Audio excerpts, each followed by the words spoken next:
Today we're here at the Diefenbachstrasse in Kreuzberg in Berlin, and I'm here with saxophone player, trombone player, and arranger and composer, conductor, Mr. Malte Schiller. All right, Malte. We are in Berlin, and it seems to me that this may be the capital for new music here in Europe, or that's how I feel, because I feel it's like it's multifaceted influence-wise here in music. Why do you live here? What's your approach on the city? Well, basically, I moved to Berlin like 13 years ago because of my girlfriend back then. She studied here. And well, in the end we broke up and I stayed. So there was, I mean, in the first place it wasn't really a musical decision, even though I always thought that Berlin, feels way more open than different places like 13 or 15 years ago. You have a huge variety of musical styles, and there's like a lot of players that can play an enormous amount of different styles. Like you have players that can do free jazz, but also have the appreciation of Duke Ellington's music. And then you have players that are like at home in like old time styles and avant-garde music and free improvisation. So yeah, this is something I really appreciated when I first came here. But this is also something that is like also possible in different cities. For example, Leipzig has a huge and a very, very vital jazz scene. And almost every big city has a vital jazz scene, but they have like different, they have different centers according to how the environment is. For example, Hamburg and Cologne, they have strong big band scenes. Because of the broadcasting big bands that are like located there, like the WDR big band in Cologne and the NDR big band in Hamburg.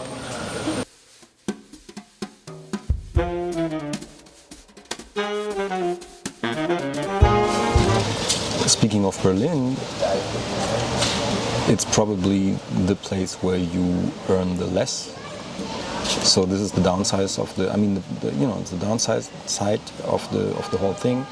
There's like a lot of musicians, a lot of clubs, which is, this is a positive thing because you can hear and learn and meet a lot of people and things, and it's awesome. But it's literally almost not possible to make a living only on playing. I mean, that counts for the whole country actually. So you probably need a teaching job or a day job or do something, to earn money. You definitely cannot do it only on concerts in Berlin. Right. But on the other hand, Berlin is like when you live in Berlin, it's like people from other cities are like, oh man, you live there, you're probably a badass player, we're gonna hire you, or we want to have your band in our city. Right. So it's like, I mean, Berlin is good the name Berlin is good. To live here is wonderful, but you mostly play outside of the city.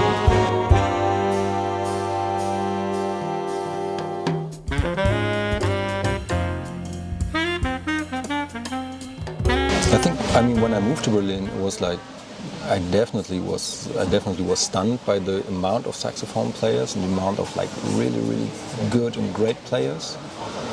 And that kept me on my toes. That kept me on the edge of my seat too, and I was practicing a lot.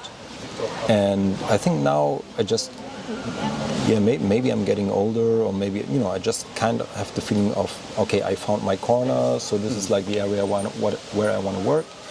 This is the kind of music I want to play, or those are the kinds of music I want to play and I'm interested in. And now it's like, I'm just constantly with a calm approach, I try to work my way through all the things I want.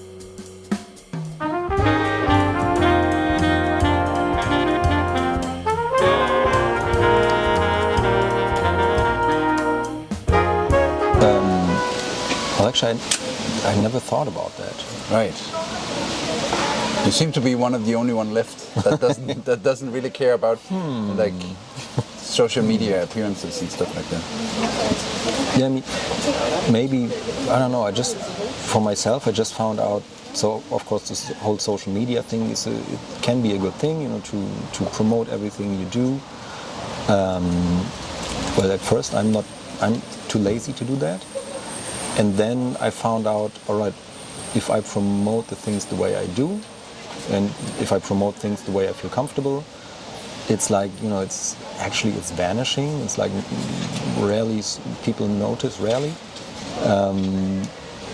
And when I look at postings or like announcements of people, then to me it's like, yeah, this is so much advertisement, and it works like advertisement because you immediately have the feeling of like, man, it's the fear of missing out. I'm missing out something unbelievable, great things. And you know, this is actually a thing.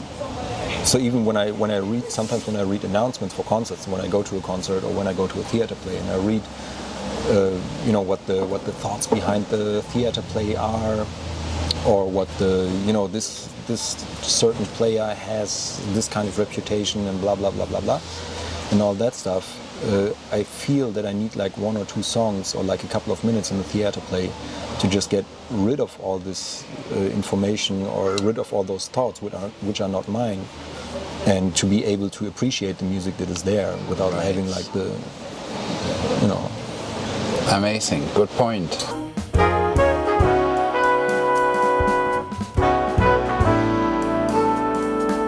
It felt weird.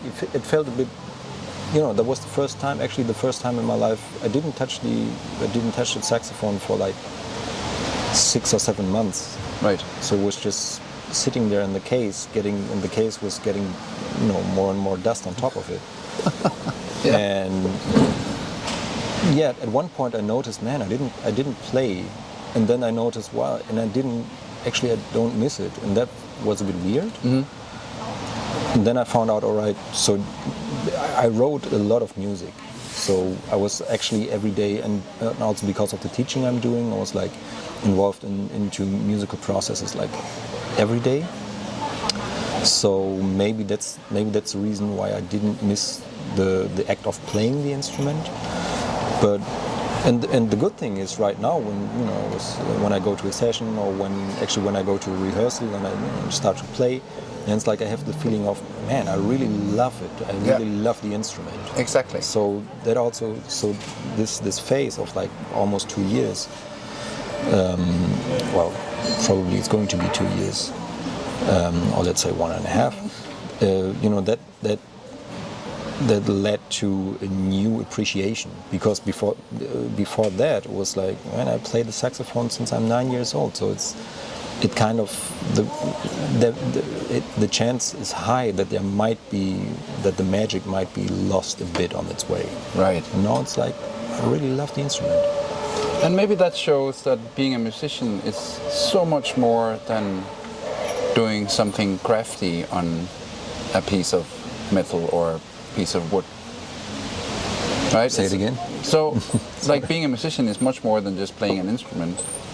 Yeah, I guess, right? It's surrounding yourself with music, having thoughts about art and composition, and maybe even other art forms on a good day. And yeah, it's the. I mean, I was a bit. No, it's being crafty in like on so many levels. I mean, to me, actually, it's a craftsmanship. You know, it's harmony, it's melodic things, it's rhythmical things, but then it's also like tackling the mechanics of the instrument. Mm-hmm. This is another thing. But I think this is also something that I learned during the pandemic. You know, it's not working on music doesn't necessarily mean that I need to work on the saxophone. So it also can be like I just sit and think, and then maybe I need a couple of more minutes or an hour or so to like get it out of my horn. Mm-hmm. But that was a pretty good development for myself, so I can, you know, have an idea and think about it and try to work that out in my head or with my ears or at a piano or whatever, and then just transfer this to the saxophone. Right. Totally.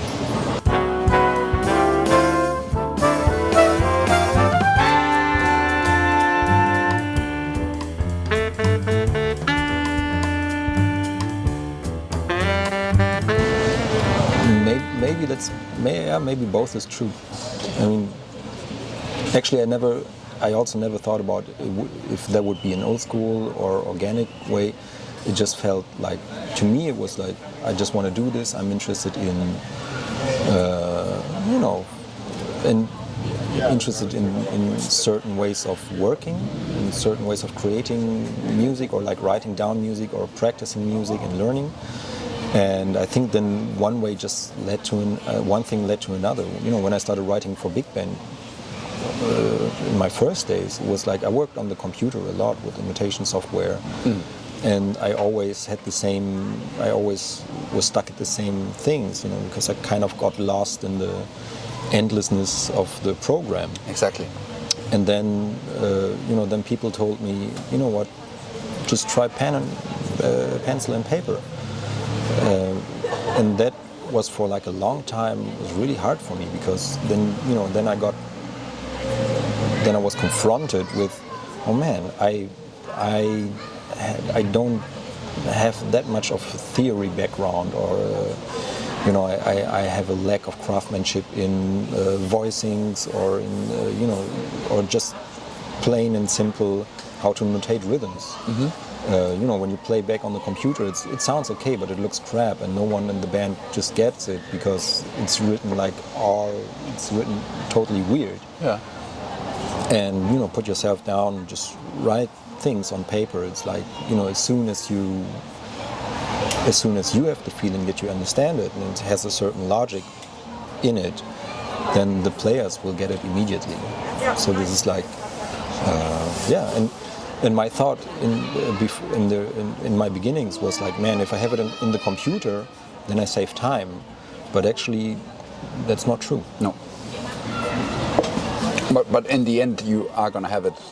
In the end, I have it in the computer. So the notation. Yeah, exactly. Yeah. Yeah, that's a very nice approach to it. I actually learned that from you. It took me a lot of time as well, and I still feel like it's difficult because you don't really check up on yourself the same way when you sit with the pencil, right? So you kind of have to trust that what you know is a good thing, like your knowledge. Yeah, and this also, man, this actually the thing I love. That's the moment I love when I write music, and this is the pencil and paper thing. So when you write down an idea, and then it's like all of a sudden you think, man, this is. I'm wondering how this is going to sound, because I think it looks okay. I tried something. I hear something in my head. I think that's what I wrote down. Now I just want to hear it, and then then I go to the computer and type it in. So this is like, actually the computer is the first band that plays it. But this is like, this is the same situation I hear from people that grew up writing music by hand, that they always had the moment of, man, I'm so excited, I want to hear it played by a band, I want to hear it played by real people. Yeah. And I'm pretty grateful that I encounter these moments during my writing. So this is also the reason why I'm doing this. It's like this, man, I want to hear this. Nice.